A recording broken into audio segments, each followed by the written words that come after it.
அஸ்ஸலாமு அலைக்கும். கதீஜாவின் உலகத்திற்கு உங்களை வரவேற்கிறேன். இன்றைக்கி நம்ம என்ன பார்க்க போகிறோன்னா, வயிற்றுப்புண்ணை ஆற்றும் ஒரு கீரை. வயிற்றுப்புண்ணா இப்போ உள்ள காலகட்டத்தில் எல்லாருமே நிறைய மாத்திரைகளை போடுறோம். சுகரு, ப்ரெஷரு, அது இதுன்னு ஏதாவது ஒரு நோயிலோடு தான் இருக்காங்க. அப்படிங்கல இந்த மாத்திரை ஓவராக போடுறவங்களுக்கு கண்டிப்பாக இந்த கீரை ஒரு 10 நாளைக்கு ஒருக்கா சாப்பிட்டிங்கன்னா ரொம்ப ரொம்ப நல்லது. இந்த கீரை வேறு எதுவும் இல்லைங்க, மிளகு தக்காளி கீரை.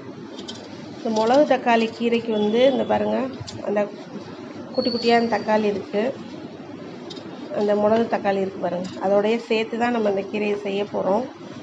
இந்த கீரை எப்படி செய்கிறதுனா, இதுக்கு நிறைய பொருள்லாம் எதுவுமே தேவை கிடையாதுங்க. வெறும் இந்த கீரை, வெங்காயம், காஞ்ச மிளகா, சீரகம் இவ்வளோ இருந்தால் போதும். இல்லை எனக்கு அந்த மாதிரி வேணால், கொஞ்சம் கூட்டு மாதிரி வேணும்னா பாசிப்பருப்பு போட்டு நம்ம செய்ய போகிறோம். இன்றைக்கி நான் பாசிப்பருப்பு போட்டு தான் செய்ய போகிறேன். ஏன்னா தனியாக செஞ்சோன்னா கசப்பு தன்மை கொஞ்சம் இருக்கும்.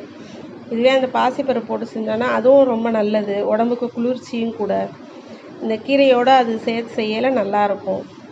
அதை நம்ம எப்படி செய்யலான்ட்டு பார்க்கலாம்.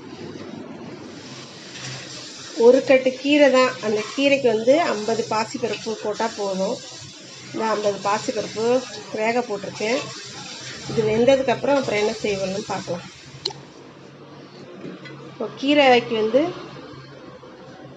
இந்த அளவுக்கு பருப்பு வெந்திருக்கு பாருங்கள்.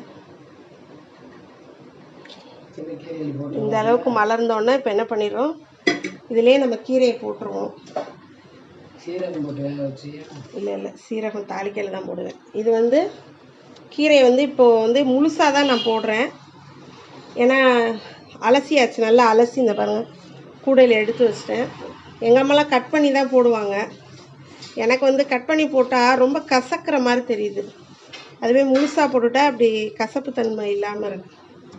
அதனால் என்ன பண்ணிடணும், இதை போட்டுறணும். இப்போ இப்படி போட்டாச்சு, பருப்புலேயே போட்டுறணும். பருப்புலேயே போட்டு இப்போ நம்ம நல்லா வேக வச்சு எடுத்துக்கலாம். நல்லா அப்படி பிரட்டி விட்டுருங்க. கொஞ்சம் தண்ணி கூட ஊற்றிக்கங்க, ஒரு அரை டம்ளர், இன்னும் கொஞ்சம் ஒரு அரை டம்ளர். இப்போ தண்ணி ஒரு அரை டம்ளர் ஊற்றியாச்சு. இப்போ பருப்பும் கீரையுமா நல்லா வேகணும். ஒரு 1/4 ஸ்பூன் மஞ்சத்தூள் போடுங்க, ரொம்ப போட வேணாம். ஏன்னா அது வயிற்று புண்ணுக்கு செய்கிறதுனால மஞ்சத்தூள் கண்டிப்பாக போடணும். அதனால் ஒரு 1/4 ஸ்பூனு மட்டும் மஞ்சத்தூளை போட்டு நல்லா கிண்டி விட்டுருங்க. கீரை நல்லா வேகட்டும். பொதுவாகவே கீரையை நான் மூடி வச்சு செய்ய மாட்டேன், திறந்து வச்சு தான் செய்வேன். மூடி வச்சு செஞ்சோம்னா இப்போ என்ன உரம் போடாமல் எதை செய்கிறாங்க, எல்லாமே உரம், பூச்சி மருந்து எல்லாம் போட்டு தான் செய்கிறாங்க. நமக்கு டைரெக்டாக கீரை கிடைக்கிது, எல்லாம் அப்படி தான் வருது. அப்படிங்கல நம்ம திறந்து வச்சு தான் கீரை காய்கறியெல்லாம் நம்ம திறந்து வச்சு செஞ்சால் மட்டும்தான் அதில் என்ன ஆகும்னா, அதில் உள்ள அந்த பூச்சி மருந்தோ இல்லை எது போடுறாங்களோ அந்த மருந்து இதெல்லாம் அந்த ஆவியில் முக்கால்வாசி போயிடும். அதனால் உங்களுக்கு நமக்கு இதை கொஞ்சம் ஆரோக்கியமாகவும் நல்லாவும் கிடைக்கும். அதனால் எப்போ கீரை செஞ்சாலும் மூடாமல் நான் திறந்து வச்சு தான் செய்வேன். காய்கறியும் அந்த மாதிரி தான் செய்வேன். நம்ம திறந்து வச்சு செய்கிறனால மட்டும்தான் நமக்கு அந்த பூச்சி மருந்துகள்லாம் ஆவியில் போயிடும். அதே மாதிரி அந்த சத்தும் குறையாமல் இருக்கும்னு சொல்லுவாங்க. கீரையும் கலர் சேஞ்ச் ஆகாமல் இருக்கும். இப்படியே ஆகலாம். கீரை வேகட்டும். கீரைக்கு தாளிக்க போகிறோம். கொஞ்சமாக நல்லெண்ணெய் ஊற்றிக்கிறோம். சும்மா ரொம்ப ஊற்றணும்னு அவசியம் இல்லை, ஒரு 2 ஸ்பூன் அளவு ஊற்றினா போதும். அவ்வளோதான். இப்போ 1 ஸ்பூன் சீரகம் போடுறோம். அதில் 1 ஸ்பூன் சீரகம் போடும். அது லேசாக பொரியவும் இந்த வெங்காயத்தை போட்டு வதக்க போகிறோம். ஒரு பெரிய வெங்காயம் பாருங்கள், ஒரு பெரிய வெங்காயம் பொடியாக நறுக்கியிருக்கேன். 2 காஞ்ச மிளகா, அவ்வளோதான்.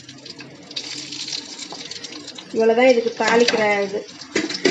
வேறு எதுவும் ஹெவியாலாம் போட தேவையில்லை, இது மட்டும் போட்டால் போதும். இதை நல்லா வதக்கிட்டு அந்த கீரை வெந்துக்கிட்டு இருக்கு, அதில் தான் கொட்ட போகிறோம்.